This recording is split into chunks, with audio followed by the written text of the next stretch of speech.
السلام علیکم. چلیے دیکھتے ہیں ڈاکٹر ذاکر نائک نے غزہ کے بارے میں کیا کہا. Welcome to Pakistan. I am Alina Shigri from ABN news. ابھی آپ نے ڈاکٹر صاحب 15 نکاتی ایکشن پلان کا آپ ذکر کر رہے تھے, that what we can do.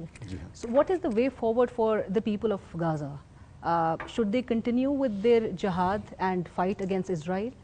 And is jihad mandatory under such circumstances? And second part mere question ka hai, for a society that's facing suppression, that faces violence against women, children, minorities, how can such society be healed under Islamic teachings? پہلا سوال ہے آپ کے کہ جو مسلمان جو غزہ میں ہیں ان کے لیے سلوشن کیا ہے, کیا انہیں جہاد کنٹینیو کرنا چاہیے؟ سب سے پہلے یہ جو جہاد کی معنی امپورٹنٹ ہے جد و جہد. جہاد کو جو میڈیا نے جو غلط پکچر پینٹ کیا ہے کہ it is like going for battle field, that is one type of جہاد. بٹ اکثر جو جہاد ہے جد و جہد کرنا, ٹو اسٹرائیو اینڈ اسٹرگل, اور کئی قسم کے one of the high level جہاد اگینسٹ یور نفس. اور میں نے کہا کہ آج جو مسلمان غزہ میں جو کر رہے میرے حساب سے وہ فرض کفایہ کر رہے ہیں. They are protecting the third holiest site. تیسری سب سے ہولیسٹ سائٹ دنیا میں ہے جو آج جو ہے مسجد اقصیٰ, اس کو پروٹیکٹ کر رہے ہیں. اگر وہ نہیں کریں گے تو ہم پہ فرض ہوئے گا. تو میرے حساب سے فرض کفایہ کر رہے ہیں. اور جو فتویٰ جو مفتی صاحب نے جو پاکستان میں دیے تھے, جو دیوبند کے جو مفتی تقی عثمانی, ان نے جو فتویٰ دیے تھے لاسٹ دسمبر کو کانفرنس میں, میرے نزدیک اٹ واز ونڈرفل. تو مفتی تقی عثمانی صاحب نے کہا تھا کہ ان کے نزدیک, وہ دسمبر میں کہا تھا جو وار کو ہارڈلی 2 مہینے ہو چکے تھے, ان کے نزدیک سیز فائر غلط ہے, نہیں ہونا چاہیے, یہ غزہ وار کا سیز فائر نہیں ہونا چاہیے. ان نے کہا کہ bombardment on Gaza should stop.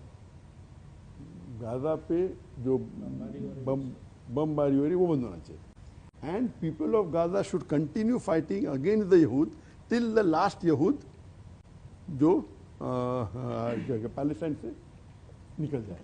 تو یہ فتویٰ ماشاء اللہ اتنا سخت فتویٰ میں نے, اور میں صحیح بھی کر سکتا سخت.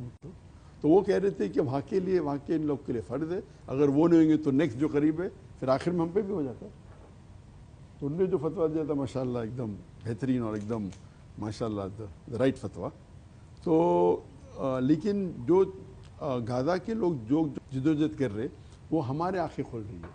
ہم جب پڑھتے قرآن مجید کے آیتیں ان کی معنی جب پڑھتے ہیں اور یہ حدیث پڑھتے ہیں کہ صحابہ کیسے تھے, ہمیں یقین نہیں ہوتا ایسے لوگ زندہ ہے کیا نہیں. ابھی ہم دیکھتے ہیں کہ ایک ماں اپنے بچے اگر شہید ہوتا ہے, وہ اللہ سے کہہ رہی ہے کہ اگر آپ 10 بیٹے بھی دیں گے مجھے تو میں آپ کے نام پہ انہیں قربان کر دوں گی. اور یہ جو غیر مسلمان دیکھتے ہیں کہ یہ کیسا دین ہے, کیسا مذہب ہے, یہ کون ہے اللہ جس کے لیے ان کو ان کے بچے لوگ کا قتل ہو رہا ہے, ان کے اوپر اتنے مجبوریاں آ رہے, اتنے ایٹروسٹیز آ رہے, پھر بھی وہ الحمدللہ کہتے, پریز بی ٹو اللہ, پھر بھی کہتے ماشاء اللہ. تو کیسے لوگ ہیں, کیا دین ہے؟ اس وجہ سے لاکھوں ماشاء اللہ غیر مسلم اسپیشلی ویسٹرن کنٹری میں انہیں قرآن پڑھنے لگے, اور یہ 1 سال میں لاکھوں غیر مسلم اسلام قبول کے صرف انہیں بیکاز آف غزہ. تو وہ جہاد ساتھ میں کر رہے, دعویٰ بھی کر رہے, تو simultaneously they are doing 2 things. اور ہمیں بھی اسلام سکھا رہے, اسلام بھی کر رہے. تو جہاد بھی کر رہے, اسلام بھی کر رہے, دعویٰ بھی کر رہے. This is called killing 3 birds with 1 stone. ایک تیر سے تین کا شکار. تو میں اللہ گیو دا مارٹر جنت فردوس, اور اللہ تعالیٰ ان کو صبر دے, اور انشاءاللہ اللہ تعالیٰ ان کو فتح بھی دیں گے انشاءاللہ.